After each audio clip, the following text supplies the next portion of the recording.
We can be part of the culture change in long-term care, making care person-centered. Here at Lamar University, we implemented a music and memory program at a local long-term care facility. This program is based on the National Music and Memory Program founded by Dan Cohen and a grant from the Texas Department of Aging and Disability Services. Utilizing 15 nursing students, 15 iPods, 15 headphone sets, and some iTunes music, we have witnessed firsthand the positive outcomes of a personalized music list for patients, students, and staff at the facility. We are active participants, bringing improved outcomes and improved quality of care to long-term care patients, and you can too.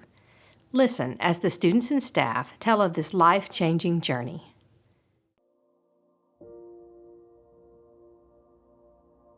I got involved with this program as an officer of LUTSNA, which is a student nursing organization at Lamar University.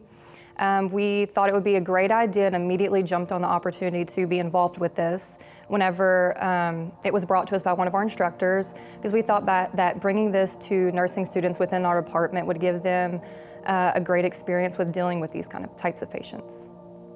I originally heard about the program about 5 or 6 years ago when I was in LVN school.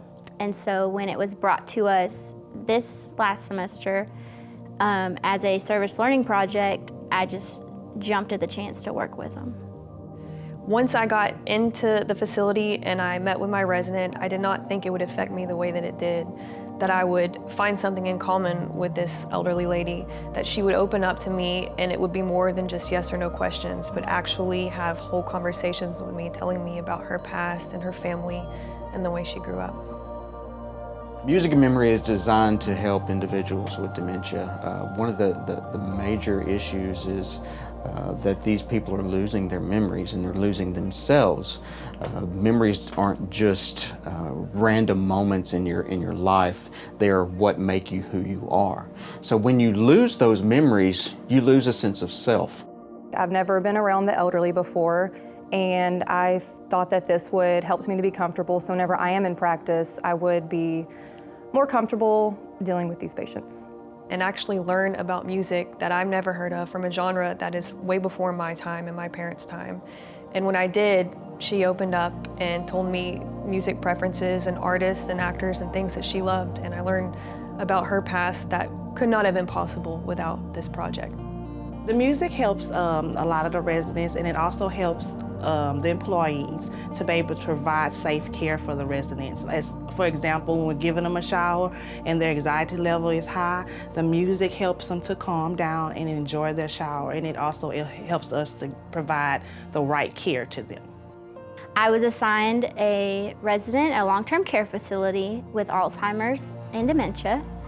I spent a few hours a week with this resident, getting to know her and getting to know what type of music she liked. And I loaded onto an iPod and I would spend time with her listening to the music and having conversations about her past. The first initial visit was just to try to find out what she liked to listen to. It was very difficult. She was an 87-year-old African American, and the type of genres that I was giving her was not what she listened to. She liked Roy Rogers, a famous country western actor, singer. So once I was able to get that from her, out of 2.5 hours of us trying to figure out what she liked, I would meet with her every week for about an hour, hour and a half, and I would journal what she would talk to me about with all her past and present life experiences. Whenever I first met him, he didn't really care for the music. He would rather sit there and watch his TV or go to sleep. He didn't really care for it. She wouldn't hardly talk to me. She didn't know that she even liked music. She couldn't remember anything. The changes that I saw were immediate once the iPod and the earphones went onto her head. As the weeks went on and he started to listen to it more, he started to talk to me more about his past. He would start tapping his foot under the bed sheets, which he didn't do that before. She was able to start telling me about her family and her childhood. She randomly hollered out a song title that she liked. The nurses told me she did not talk other than yes or no questions. And she was just kinder, and she was happier. I learned her entire life story. She seemed more peaceful. I think it's just been a great process that we've involved in our facility.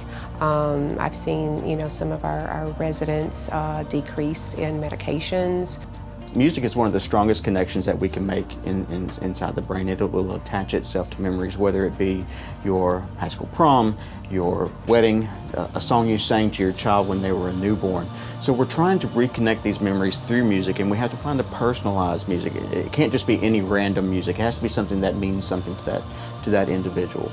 So when we connect those memories and they remember something from their past that they haven't been able to recall in years, it's something amazing to see the smile on their face, the laughter that you hear. It's simply amazing. Be the change. Be the change. Be the change. Be the change. Be the change. Be the change. Here in the state of Texas, the Texas Department of Aging and Disability Services piloted 32 facilities for the Music and Memory program. The early results are so promising that they're now extending this program to 100 additional facilities in the state of Texas within the next year. Then, over the next few years, 300 additional facilities will be put on the program. We need your help to partner with us to create this culture change in long-term care. Together, we can be the change.